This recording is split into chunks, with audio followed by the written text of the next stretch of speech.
Hello, everyone, and welcome to episode 67 of the Focus on Gaming podcast. This week, we're going to be talking about the Sega Saturn. I am Duncan, and I'm joined by Tom. Hello. How you doing? All good, all good. We Good are week? just the two of us again. Just the two of us. Although Martin may join us in a minute. So we are going to do the Sega Saturn this week. Even though it is, we did horror games last week because it's Halloween. Last year, sorry. 52 episodes ago, blimey, horror games. Yeah. So we're going to do a special on Sega Saturn. You have owned one, haven't you? Several, actually. Several, as in like the same hardware, or did you have like prototypes or different versions of the Sega Saturn? But I mean, we'll have to go into what there was different versions. Talking about horror, I mean, the Sega Saturn release was quite horrific. So so it was a bit of a horror show, wasn't it? Yeah.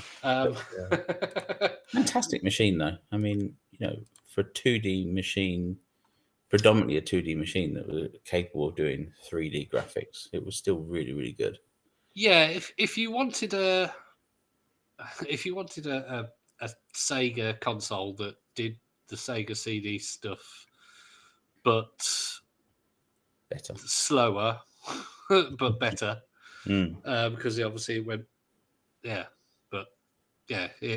was more of the same thing, really, wasn't it? It was FMV games, 2D games. There was 3D games, but it didn't do them very well, did it? Really, it had Wipeout, didn't it?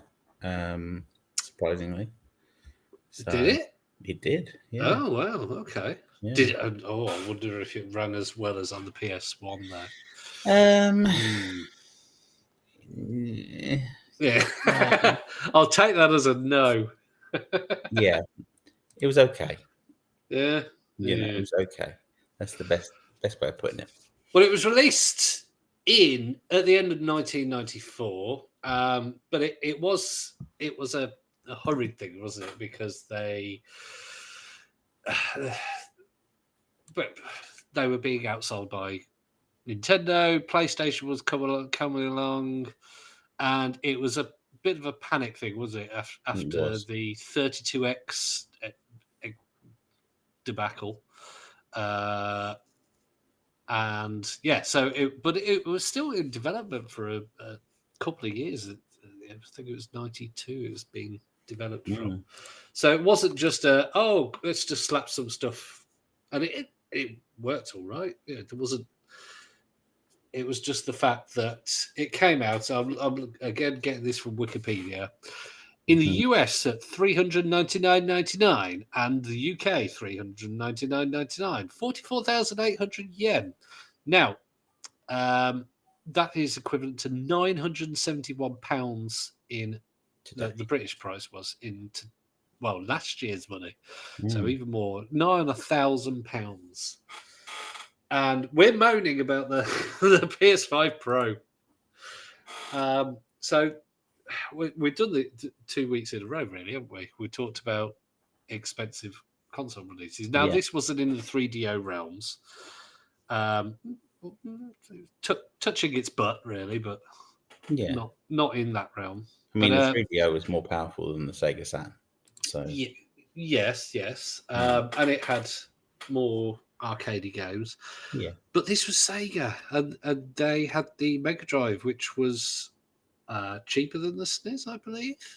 It was, and it did fantastically well against your Mario and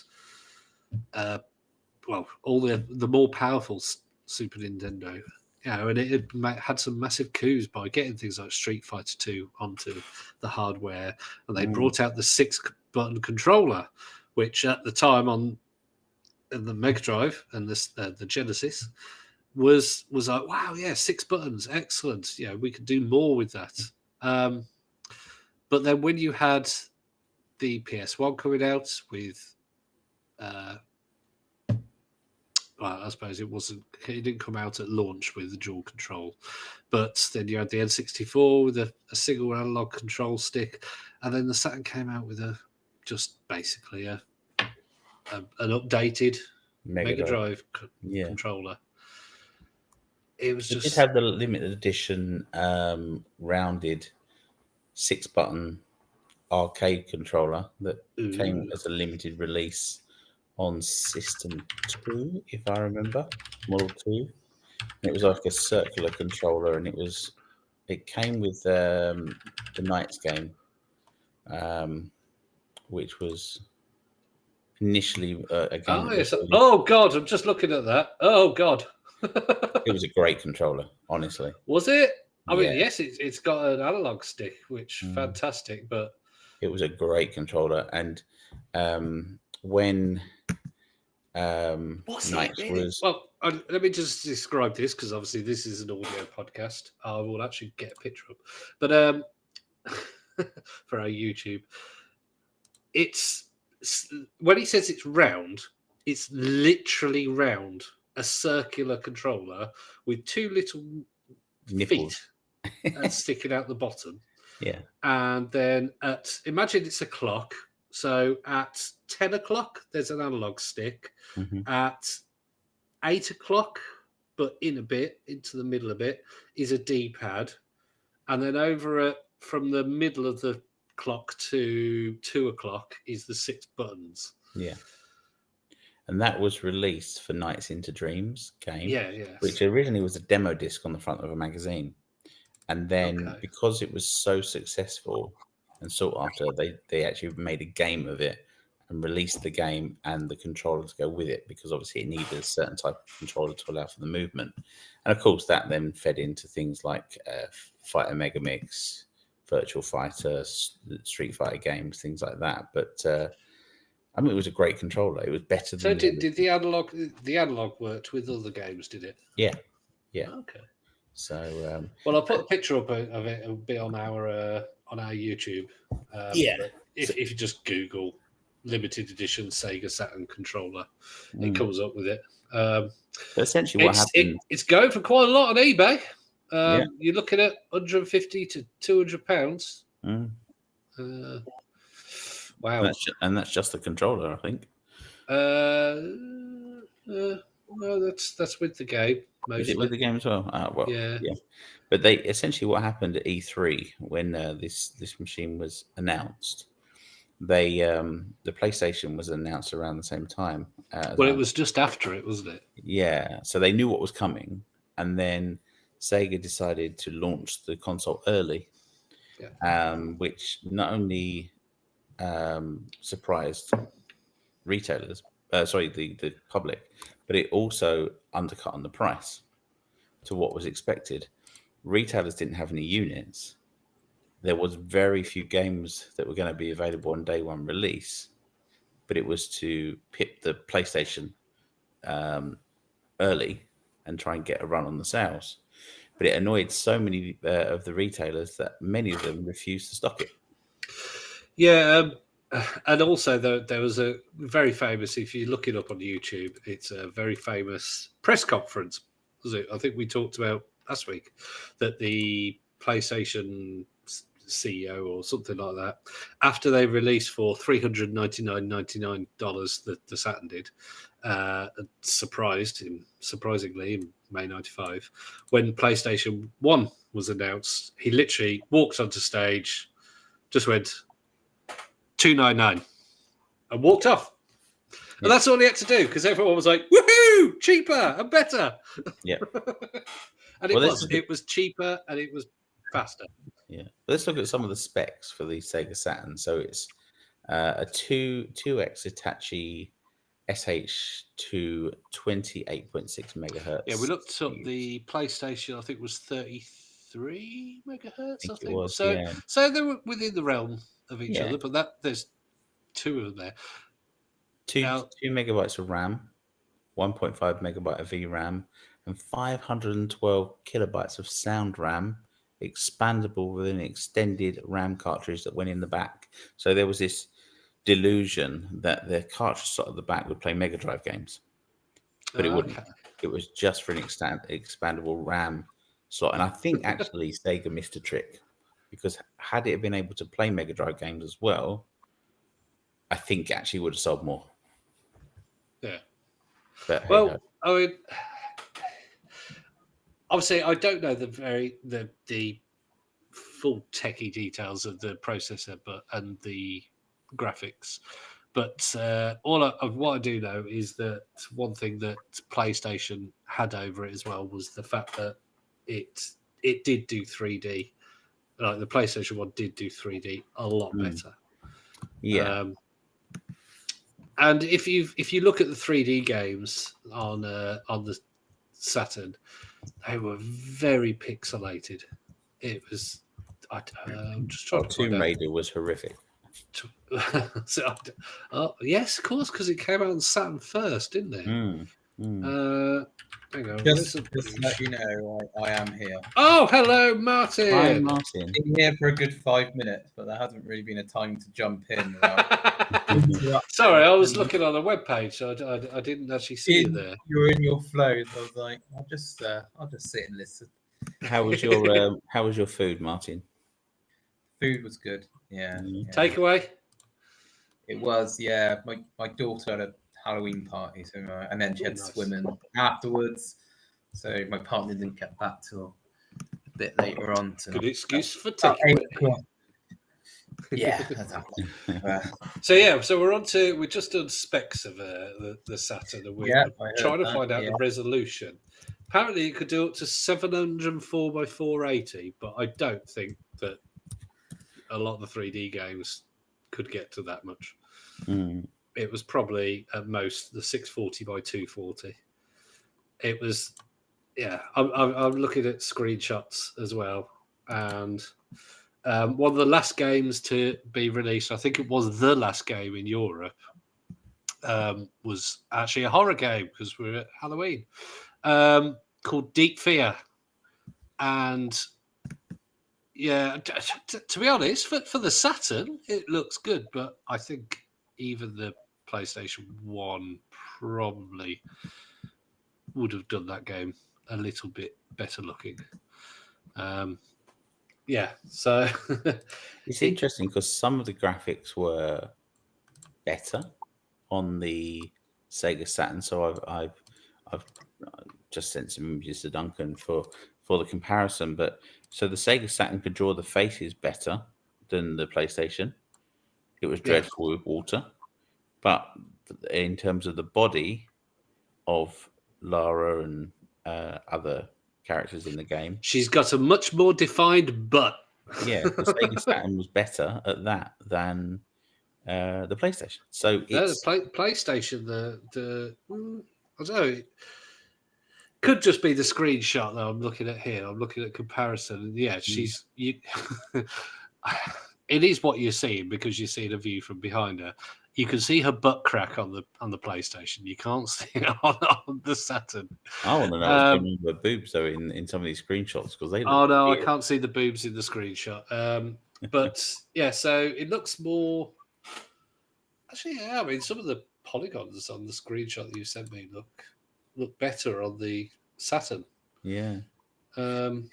And if you look at the Wipeout image I sent you, there's a comparison there as well. And really, you can't see the difference. Although the Wipeout one, the PlayStation looks a lot better.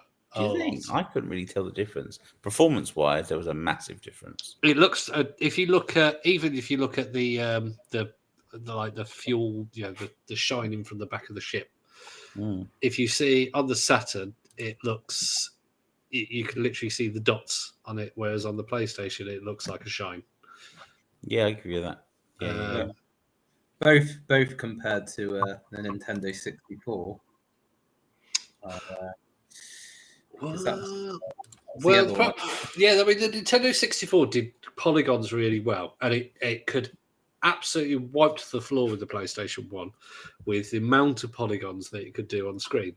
The problem that the N64 couldn't do, the N64, one, because it was a cartridge, and two, because of how the processor and graphics worked, it couldn't do texturing as well and as much because there wasn't enough storage, and that's what took up all the storage. So anything that had textured polygons on it would look worse on N64 because they just couldn't fit all the things as much as they could on the on the CD versus the cartridge. But yeah, I mean, technically, I didn't even know there was. Oh yeah, of course there was Wipeout 64, Wipeout 64, was it? Yeah. Now, was that a direct port of Wipeout, or was it a completely different game? I never played it. I think I owned it, but I never played it. Looking at some screenshots, it looks pretty good. But then there wasn't very many textures in Wipeout. But so yeah, back to Saturday. What was you both have owned one. What was the must-have game that you had on there? Daytona for you? Yeah. I mean, I was pretty young, so the games that I had were ones that my parents bought. I think I had this. I think it was Sega. They had their own soccer game. Sega International Soccer. Oh, Virtual Soccer. No, it had Sega in it. It was like Sega Soccer or Sega International.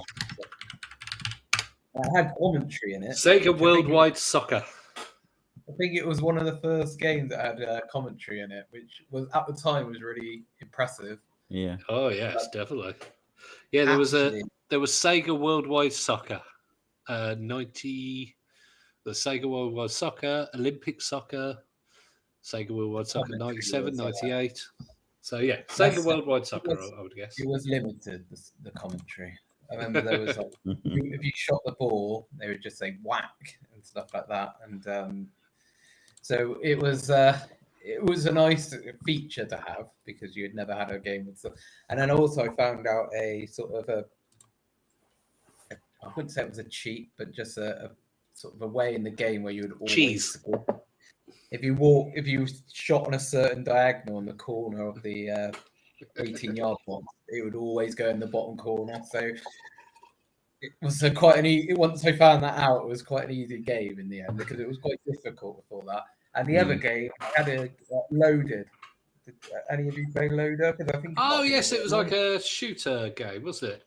Yeah, you'd get like coloured keys, and then you'd have to get like a yellow key to enter the yellow zone, and you would just essentially go around and just shoot everyone. But the other games I had, I think, was more you could have like Resident Evil. I had that on the Sega Saturn, but I didn't have it that long because my brother decided to get rid of it and get a PlayStation. There was a Street Fighter collection on the Sega Saturn as well. Didn't know that. Yeah, I don't know what games it included, but it looks more like Street Fighter Alpha. I had a Sonic game on the Sega Saturn as well, but I can't remember what it was. Sonic Jam, I think that was. Oh, that was that the 3D one, the isometric one? I remember. Yeah, it was 3D, and you could go in. There was a bit where you could go into like a cinema and you could like watch like that. Oh yeah. Now I'm looking at screenshots of that. Yeah, Sonic R, Sonic Jam, Sonic 3D, Sonic 3D Blast, Sonic and Knuckles. There was quite a few of them actually.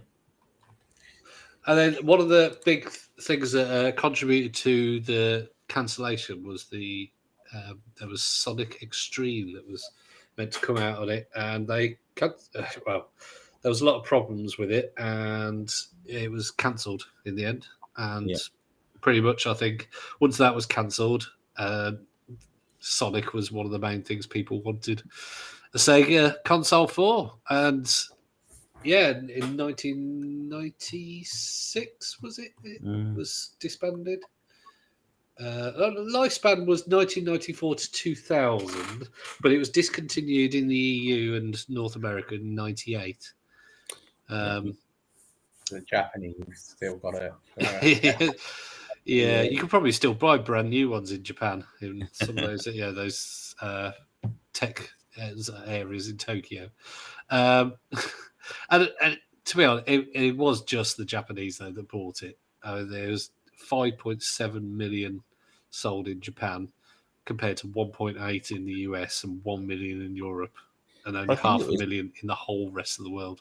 Yeah, I think it was limited though because there was such little amount of availability of the machine in Europe in particular, that you were struggling to get hold of it, and they peed off all the retailers. So it took a while to get things out there, and in the UK, I remember this when I was a kid, they were still selling the Mega CD and the 32X at the same time as the release of the Sega Saturn, and Woolworths stocked the Sega Saturn right next to the Mega CD, and the box art and what was on the box made the Mega CD sound much better than the Sega Saturn, although it was.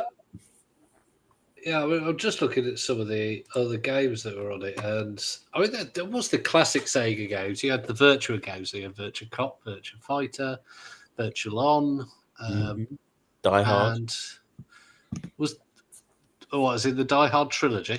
But no, Die Hard Arcade came out on Sega Saturn. Oh, was that a light gun game or something? Or I don't remember, but I seem to remember it being a bloody good game. I definitely owned it, but I can't remember if it was light gun or not. I just remember it being very good. And because Panzer Dragoon as well, didn't you? So, yeah, that was like I'd never played that one, but wasn't that one where you literally flew a dragon, didn't you? Was that Panzer Dragoon? Yeah. It's still quite popular. I think there's like newer games out today, the Panzer Dragoon, because it was one of those that initially it was only out in Japan, and like the American and Europeans were looking at it thinking, why can't we play this really good game? And then I think they brought it out right at the end of its life of the Saturn. But yeah, I know I watched Console Wars, and it was mainly to do with Sega against Nintendo. But when the Saturn came out, it was more to do with Sega USA against Sega Japan. They both fighting each other. Yeah, because Sega USA was like, we just need to get as many games out as possible because that's what people want is games. And Sega Japan were like, no, we need quality games because you don't want to just have loads of games which are rubbish. So Sega America were just like licensing these terrible games, but getting those out. Whereas Sega Japan were a bit more selective. But they had Batman Forever, the arcade game. I remember that game, and it was actually quite fun to play. Although it was the fighting collision was terrible. So you'd punch, and you'd literally punch past someone, but still connect with them. So, just looking up what was the various places say what the best graphics on the Saturn were, and apparently there's a game called Power Slave, which is by the looks of it, you're in Egypt or ancient Egypt, but with a gun and an LMG. So what's going on there? I don't know. Yeah, just take that, Pharaoh! Blam! But looking up now, looks quite good actually. Yeah, it's a 3D in the style of sort of your Quake kind of things. Yeah, because apparently they tried to get, or they did get Quake on there. They did. So obviously Quake, fantastic game, but it's a first-person shooter that had full 3D view, so it would have worked more like Doom. I think Quake would have. Did Quake have full 3D view? Yes. Yeah, I'm sure it did. Yeah. It had full 3D graphics. Yeah. But I'm just thinking, because Dark Forces 2, Dark Forces was the first one where you could actually look up and down. I should know this because I've got Quake on the Xbox. But anyway. Interestingly, though, it was only one player. Quake. What, Quake? Oh, you couldn't do net play because obviously the Sega Saturn had the, what was it called? The Sega Netlink compatibility. And... but yeah, it never did that actually work? It did. It did. For what was it? Only certain games that there was only certain games that could use it, and it was also over dial-up. Because when this was released, you were only getting the first days of. No!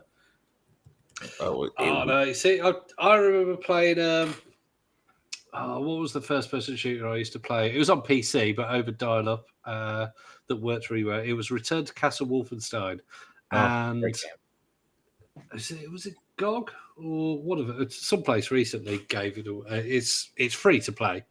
Anyway, and it's now compatible with modern systems. So I've actually played that recently. But yeah, I used to play that on dial-up, and that used to have. Granted, you weren't advised to go on certain servers if you only had dial-up. So you'd go on like the 8v8 servers if you're on dial-up, but you could still technically go on the 128 per servers with dial-up. Could you imagine like trying to send like the details of 128 different people and what they're doing? 64 v 64 over dial-up. I used to play a Star Trek Quake-like game on dial-up. It was horrendous. 1 minute there'd be no one there, and all of a sudden someone would just jump out of nowhere, or you just die. Yeah. So interestingly, there was no Star Trek games on the Sega Saturn. That's boo. Well, then again, Star Trek games have been really hit and miss. You've had some. I'm trying to actually think of the really great ones. I liked Bridge Commander. Keep thinking. I quite enjoyed that. There was a Megadrive game which I tried to play, but again, no instructions, so I didn't have a clue. Just got lost straight away. No. I'm sure there are good Star Trek games. I'm just not sure of them. Yeah, that'd be an episode in itself, but won't last very long. So was there any games that either of you have owned that you're like, oh God, that was just painful to play? Or did you? Was there any like sort of 20 out of 100 games? I would say as much as Daytona was a must-have game, it was absolute crap graphically, because the machine couldn't cope with graphics like that. So it had to be drawn using line of sight. So all the so you'd have real bad pop-up, would you? Yeah, the kind of car structure kind of it was just really badly drawn, and the motion was clunky, and obviously it improved on the second release, but yeah, it was pretty bad to play. It wasn't enjoyable. I had Sega Rally, which was good but really hard, so it was quite painful to play because of how hard it was. Yeah, and I was quite great Sega games, arcade games, but terrible. I mean, I'm just loving. I've got a worst games thing up right now, and now I think I'm right in saying that light guns were not compatible with Sega Saturn, were they? Yeah, they were. Oh, there was? Oh, okay. Yeah. I'm sure that there was one, wasn't there, that was... there was a light gun game that wasn't compatible with a light gun. I couldn't answer you on that one. I used to play Virtual Cop. In fact, there was actually Sega Saturn light gun, an official light gun. It was a blue gun. And that was used for... I can't remember the name of the game. It was like a digitized characters and full FMV game. But it was absolutely fine. There was Virtual Cop 2. There was Virtual Cop the original. There was House of the Dead. Oh, I see. They had actual gun style ones. It wasn't the... what was the Megadrive one called? It was more like a bazooka, wasn't it? The Menacer, it's called. Was that the one that looked more like a bazooka? No, the Super Nintendo had the Super Scope, and the Sega had... was the one. Then Sega had the Menacer gun. Because I'm just looking up at the Sega Saturn light gun, and it looks pretty good actually. I'm sure I was reading up about a game earlier that was a port, and it wasn't compatible. So, what was the redeeming feature? Come on, what? If you were, back in 1996, and you were trying to get your friends to buy one, because so far we're going, yeah, that was okay. That was a bit rubbish. It was bloody expensive. Oh, I think it was all the fighting games. So you had like Marvel versus I can't remember the name of them, but there was like Capcom, Marvel superheroes it was versus Marvel Street Fighter. Yeah, Street Fighter. All the 2D games worked really, Darkstalkers really well. 3. Clockwork Knight was an amazing game. Very expensive game now. Street Fighter Alpha 3. Yeah. Sega Saturn Bomberman. That was really good. Mm-hmm. And of course, Virtua Fighters, which I don't know about you, but I always thought the Virtua Fighter, I don't know why it's got this classic label on it, because I just thought it was crap. Yeah, I agree. I like playing Virtua Fighter, and I like playing on Like a Dragon, because you can play Virtua Fighter on Like a Dragon. Yes, you can, but it's probably because I could never I never knew the moves or anything like that, but I don't know why. I sunk loads of money into the arcade game version of it many years ago, but no, I never liked it. I suppose, again, I'm comparing it to Tekken, which for me, Tekken was absolutely outstanding. Mm. And then Tekken 2 and 3 came out, and each one just got better and better and better. 3 was amazing. Yeah. What was That was the one with Tekken Bowling, wasn't it? Was it Tekken 3, the one with bowling? Was that Tekken Tag? Yeah, because you could play it in pairs, couldn't you? You could have someone do the first go and then someone do the second go. To answer your question, Duncan, honestly, I can't think of any reason why in 1996, if you had a choice between a Sega Saturn, PlayStation 1, and 64, you would choose Sega Saturn, unless you wanted to play Virtua Fighter or Panzer Dragoon, because the other consoles were just, in my opinion, were just better. Better, they were. Primal Rage was a great game on the Sega Saturn. Oh, was that the dinosaur fighting game? Yeah. And Mortal Kombat was outstanding. Yeah, well, then again, it was outstanding on the previous generation. So true. I mean, that was another thing that Sega had got, better than Super Nintendo. That you didn't have blood and guts and everything, and they basically went, "We've got blood and guts," and so loads of people bought Megadrive or SNES. Although the sequels on the they did start putting the blood in, and also the Super Nintendo did have I think it was Action Replay or something you could do. But the sequels were better on the Super Nintendo than they were on the Mega Drive, without a doubt. Yeah, you could get on the Saturn, you could get Mortal Kombat 2 and Mortal Kombat Trilogy. Although Mortal Kombat Trilogy was released in 1998, so quite late on. You're only a few years away from the Sega Dreamcast, so it wasn't like, a year away, wasn't it? The Dreamcast came out in 1999.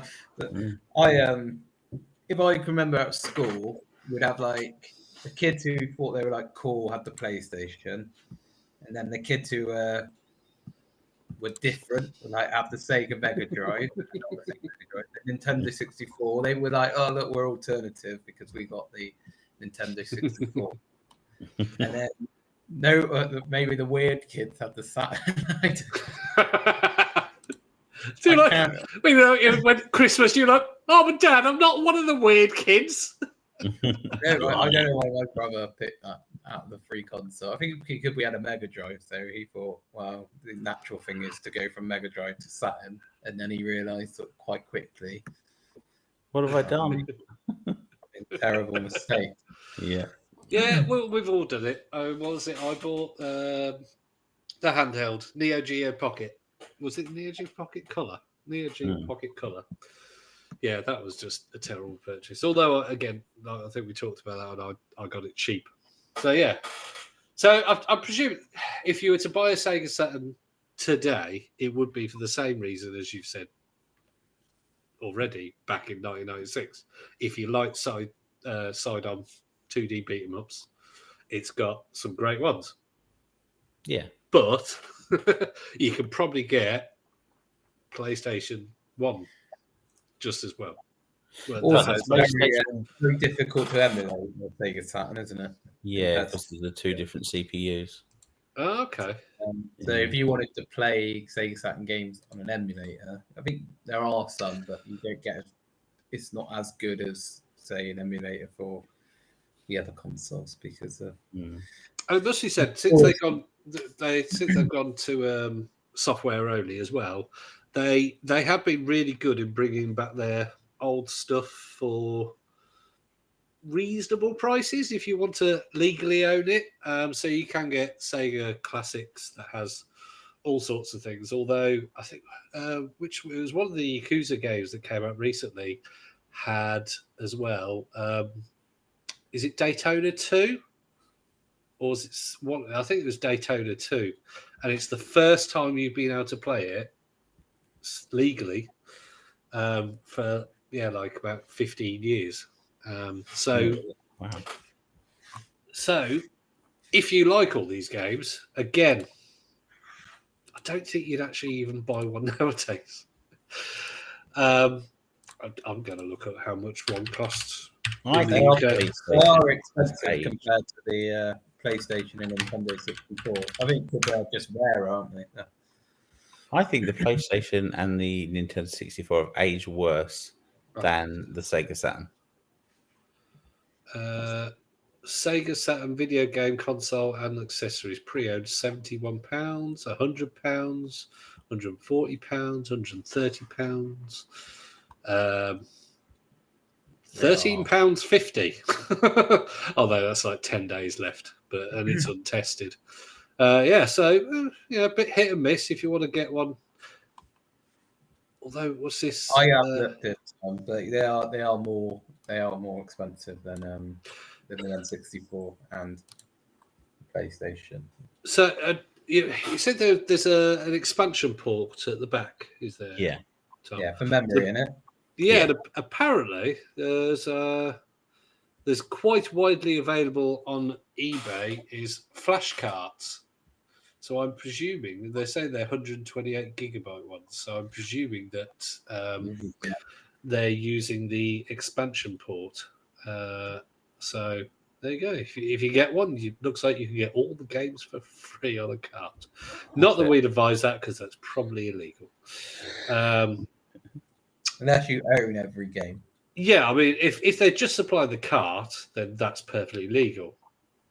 But literally says Sega Saturn, all games, 128 gigabytes. I'm surprised these places. And it says it's from the UK seller. It's a UK-based seller. Huh. Well, anyway, that's Sega for you. It did. Oh, go on. Sorry. I was going to say it probably could, if modded, play Megadrive games if it's capable of using a hacked cart. It means it probably was capable of playing the Megadrive cartridges as well, but wasn't open to do so. Well, I can imagine if it was to expand the RAM, then yeah, obviously it could. I'm talking as a not very good but techie person, but somebody a little bit, but very little. If it's to do with expanding the RAM, then obviously that could pretend to be the RAM and insert things into the RAM so it thinks that the game is in the memory. I don't know. These things are how it works. I don't know, but the fact that it's expanding the hardware means it probably was quite easy with modern abilities to hack. Well, you don't even need to hack it. It probably just goes, oh yeah, it's a load of games. Right. Well, what can we say about the Saturn other than that? Other than what was the point? Yeah, it's more expensive even now than the N64, so get an N64. It was lower powered than the PS1, so get a PS1. It had worse versions of games than the PS1 and the N64, so get either of them too. And it wasn't backwards compatible with the Megadrive, so But neither was the N64 backwards compatible. No, it was not. Yeah. And I would say about the PlayStation, but that was its first ever console, so it would be hard for it to be backward compatible. Yeah, and although, hang on, didn't the N64 was cartridge based? So did the N64 have like the Super Nintendo have like a Game Boy adapter? N64. Yeah. You could buy one which you could put in your controller, a Game Boy adapter, and you could play like Pokemon Red on your TV or something. For your, I think you could buy Pokemon Stadium and it would come with the adapter with it. Okay, that'd be good. In your controller, put Pokemon Red or whatever, and then it would come up on your TV and you could play. Oh yeah, I'm just looking at that, and you could have a game booster as well. Oh, I think it was basically a knockoff Game Boy adapter. Then they had their little expansion pack, didn't they? Which meant you could play certain games. You could only play with the Majora's Mask and. What you had to, so they had an expansion pack similar to what Saturn wanted to have. Donkey Kong 3D, yeah, you stuck it in the front. Was that in the controller or in the actual console? So the console had a thing already in it, and then you could slot one. You would take it out. You put but there was certain games which you couldn't play, like Perfect Dark, Donkey Kong 64, and Majora's Mask were the three that I can remember, which you had to have the expansion pack, and it just meant the game was a bit... So I suppose in a way, Nintendo succeeded with something that Sega wanted to do as well. You know, they had an expansion slot, and they probably would have had better versions of games or games that they couldn't do with the basic hardware. And it's just that they failed and I think from couldn't do it. Our chat is we can see why it wasn't a success, because it was had less sales than the Dreamcast, and people always think this Dreamcast was a failure, but the only reason the Dreamcast was its last console is because it came after the Saturn, and they had two sort of failures in a row, which just meant the 32X and the Saturn just there was all. It's another one of these things where if somebody, people would have done the story of Sega, and I have read it before. I can't remember it all off by heart, but there's plenty of. It could be one of these Netflix special drama, things, and it was complete failure on management part, not knowing what to do. And the price was ridiculous. The games were not the best, and led to the Dreamcast, which was a brilliant piece of kit. I know. I think when we did a Dreamcast special, we were really positive about the Dreamcast. We were. I think everybody who had one enjoyed it, and I think I loathed to get rid of it when I got rid of mine, because it was like, I really enjoy the games. I really enjoy the controller. It's online, so I can connect to the internet, and I can play with people, or I can download things and things like that. And even the VMUs were great. And you don't have that with the Saturn. The Saturn was just a black box that had few games on it, and it there's nobody that I've ever met that has a rose-tinted spectacles about the Sega Saturn. I only sold my Dreamcast like 2 weeks ago. So great thing. Lovely. Choo Choo Rocket. Oh, such a good game. that came free. Choo Choo Rocket came free with the console, didn't it? In some versions, yeah. I think I got Choo Choo Rocket with it. What came free with the Saturn? Do you know anything? Probably Virtual Fighter. Demo disc, I think it was. Was it just a demo disc? I'm sure. Virtual Fighter came free with it. I think Virtual Fighter did. Sega Saturn. I'm just having a quick look. What came free with that? I can't find out. But yeah, I can imagine quite quickly. Yeah, it would have been a Sega first party one like Virtua Fighter or Virtua Cop or whatnot. I think it was just a disc, honestly, with some demos on it. Sure. I think in Japan it came with Virtua Fighter, I think it's why it was quite successful. There was various packs that came out. Sort of when it was declining, the 3 free pack came out, which bundled the Saturn with Daytona, Virtua Fighter 2, and Virtua Cop. Yeah. But that was when the PlayStation had already started out selling it. Yeah, so I can't find anything else about what came free with it. Then again, I mean the PlayStation 1, unless you got obviously a bundle from a set seller, it didn't come with a free. It came with a demo disc as well, didn't it? Because I remember getting that Tyrannosaurus Rex to do various things, to roar it. Either GoldenEye or Super Mario 64, wasn't it? Okay, you had a choice. You could get the GoldenEye with the box of James Bond on the front, and then see the standard one was Super Mario 64, but then they brought out the console with GoldenEye. So. Excellent. Well, there you go. I think with 2 weeks in a row, we've just gone, here's a console that we're going to talk about. It's crap. Don't buy it.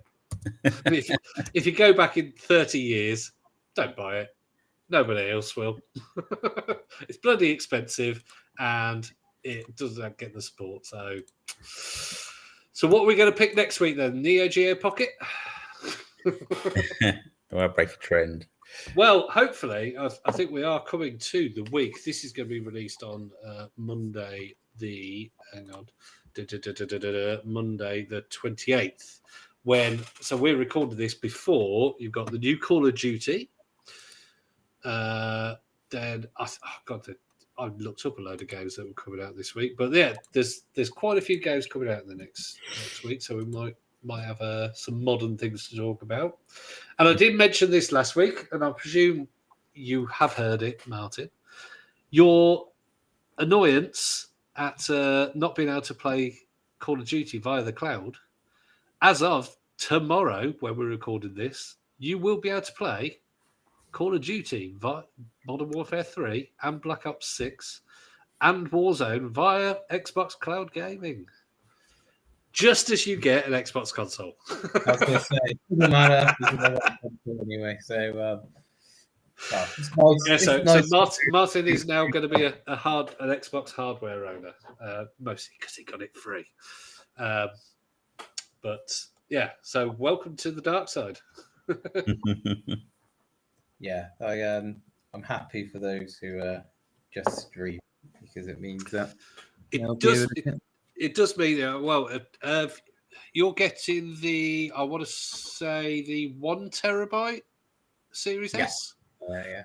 Oh, so you will have the space for a Call of Duty, because I tried to download just Black Ops 6, and it wouldn't let me. It would only let me download everything that was in Call of Duty. You can then strip it down, but 270 gigabyte I had to download. God. And that wasn't actually everything. That wasn't the Modern Warfare, like the 2020 version or whatever it was. Modern Warfare 2, any of the parts of that, that was just Modern Warfare 3, Warzone, and Black Ops 6. So if I downloaded Modern Warfare and Modern Warfare 2, I dread to think it probably would have been nearly 400 gigabyte. Fortunately, I'm on 1 gig speed, so it wasn't a problem. But my goodness, yeah, because you can go with Xbox. You can go to manage storage and what you download for Call of Duty, but it wouldn't work for some reason, some server problem. So I just had to leave it to download.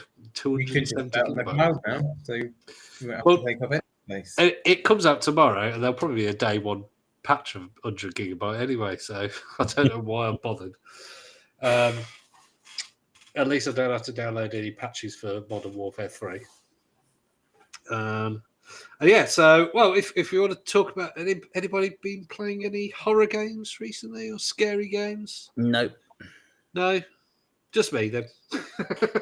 I did actually stream. If you look on the Focus on Gaming Twitch, the Alan Wake 2, the Lake House DLC. So it's sort of the main DLC that it's released for the game about a year after it came out. So I played through that. That was suitably scary. You have these paint monsters that come out of paint on the walls that grab you and literally hold you up by your neck. If you're low on energy, they just grab you by the neck, hold you up by the neck, and lovely crack your neck. Lovely, yeah, delightful. They were suitably terrifying, but not enough for me to turn off. So I did complete it. It's good. It's a good DLC. Is it worth? Again, it's 2.5 hours, 3 hours. So it's not. Don't pay full price for it. You do get 2 DLCs with the expansion pass, but the other one is more of a horde mode. Not horde mode, but it's just you walk in an area, you shoot about 4 enemies. You walk to another area, you shoot 4 or 5 enemies. You walk to another area, shoot 6 enemies, and then read things and have a little bit of a story. But this one was a proper. If you like Control, it reminded me a lot of Control, but with the Alan Wake kind of thing. I don't know if you played Alan Wake 1. Played Alan Wake 1? Either of you? No. Well, what you have to do with enemies, you have to shine a light at them, which makes them vulnerable. And then once they're vulnerable, you have to shoot them. And so that's it. And yeah, it was all right. It's a as a DLC, that's probably 20 quid for the pair of them. I'd give it a 7 out of 10. There's a Sonic game out tomorrow. Yeah, Shadow X Generations, isn't it? I don't know why they would decide to launch on the same day of Call of Duty, but well, I think people who don't like Call of Duty will definitely be people who would like Sonic.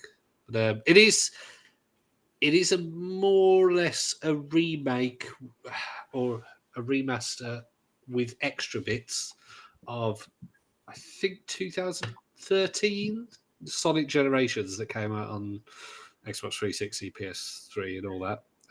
Which was a fantastic game. I don't know if you played it. It had 2D and 3D elements, and it was like a trip through the history of Sonic, which at that point was 11 years younger than it is now. But yeah, so it was if you can pick up Sonic Generations cheaper, yeah, get that. Yeah, but apparently it's fantastic.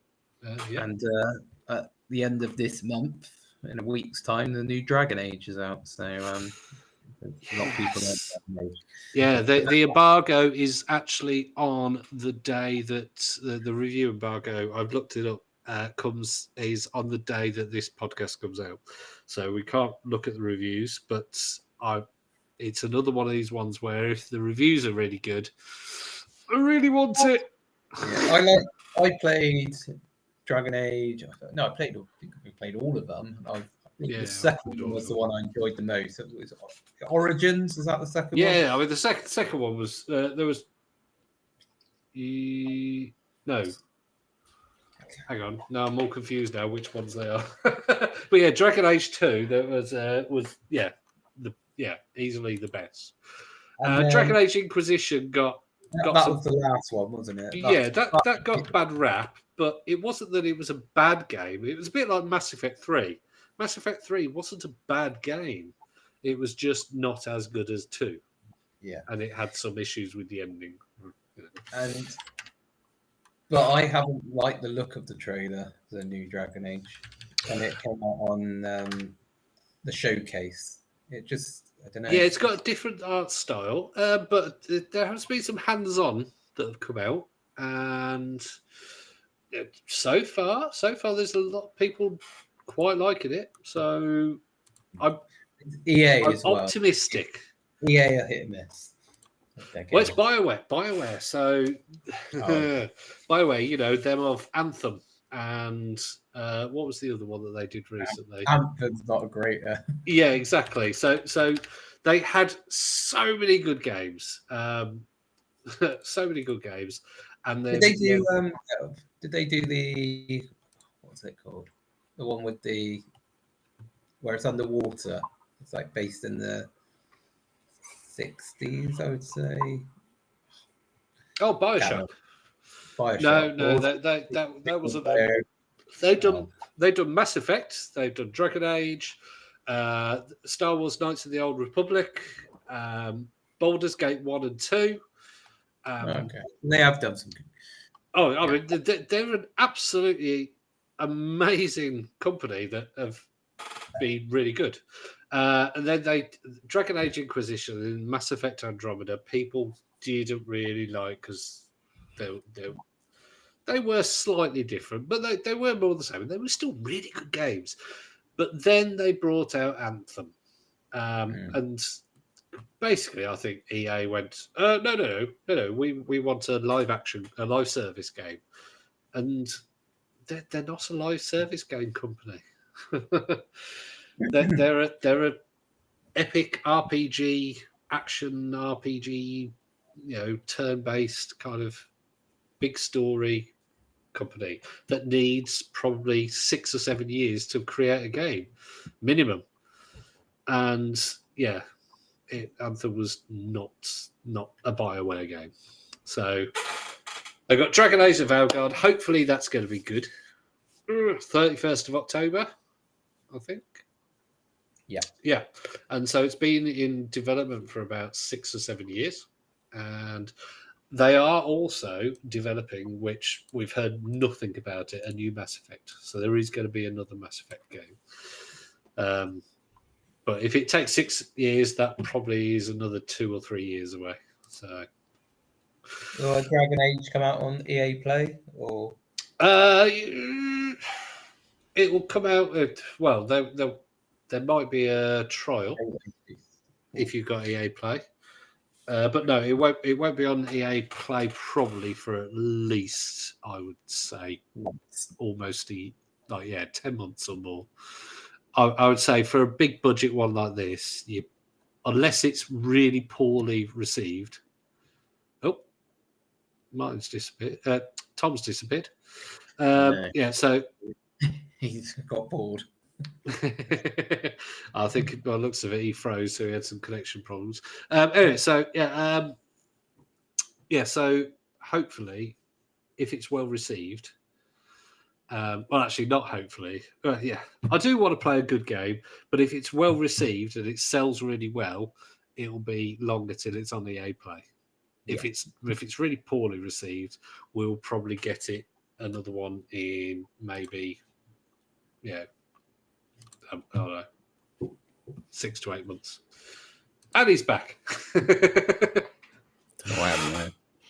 Are we looked on this day? Was there any Sega Saturn games out on this day? Let's finish off the episode. On this day, let's have a little look. Probably not. No, not luck. Right. Not on the day that we're recording this. No. Not looking too good. Not looking too good. Because it came out 30 years ago. So, nope, not the previous day either. Sega CD 31 years ago. VAY. VAY. Never heard of it. No. Nope. I'm going next day. You're going previous. I'm going previous day. Yeah. No, it's still nothing. I not done anything yet. The thing is, there wasn't actually that many games released for it anyway. So don't. I think I'm on a roll now. So Committed. I'm committed to the thing. Although apparently I'm 5 pages in and found nothing so far. I will find one game. This is the most exciting podcast ever. It's us just flicking through previous days on game FAQs on this day. Yes, that radio came out for Dreamcast 24 years ago. Yeah, I've had about 3 or 4. Oh. I mean, the Sega CD came out on October the 15th, 32 years ago. Ooh. I found a game. Hey! Tomb Raider came out 28 years ago. Oh, there you go. There you go. A major game as well. Fantastic. In 1996. What a year. Yeah, I mean, there's always a battle, isn't there, about the best year of gaming. And I think for me, it was always 1997. Because there were so many good games in 1997. It's a very they certainly weren't Saturn games. October the 14th, 26 years ago, Grim Fandango. Easily one of the best point-and-click games of all time. You know point-and-click games? The games that you two hate. Yep.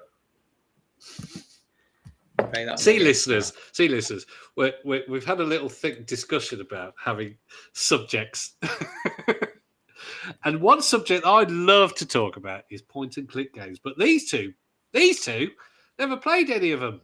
We're just not going to show up one day and you can just fill your boots. Well, I mean, I do talk a lot anyway, so... Maybe I'll play Grim Fandango on Game Pass. If we well, the remastered version is a lot more user-friendly than it was, because there was one section where you had to put a signpost and you had to put it almost pixel perfect in the original PC version. And it was really hard. And even just the guides would just be like, just keep picking it up, putting it down, picking it up, putting it down, picking it up, putting it down. And yeah, eventually you found it, but I think they made things like that a bit easier. But I mean, you've got classics, Monkey Island ones, all the Scum VM games, all the classic ones. God, horrific. And story. I mean, I am a story lover. Yeah, I'd love a good story. I'm a lover, not a fighter. Hence why I play more story games than Call of Duty. Maybe we should play Silent Hill 2, the remake. I would love to. Are you going to buy it for us? Konami, if you're listening, we would like, an Xbox code, a PlayStation code, and another Xbox code, please. That'd be great. We will. I'll tell you what, Konami, if you're listening, we will guarantee a 10 out of 10 if it's free.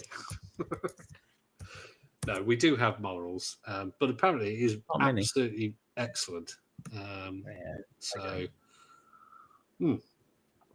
Anyway, on that note, we found a game. Tomb Raider was released in about a week's time, 30 years ago.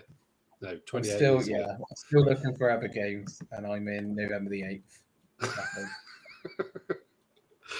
Right, so if you want to hear any other episodes, there are all the episodes are back up to listen to.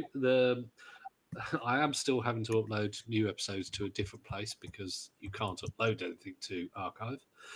But all our old episodes are back. So focusongaming.co.uk and like, subscribe, leave a review and all that kind of stuff. And like and subscribe.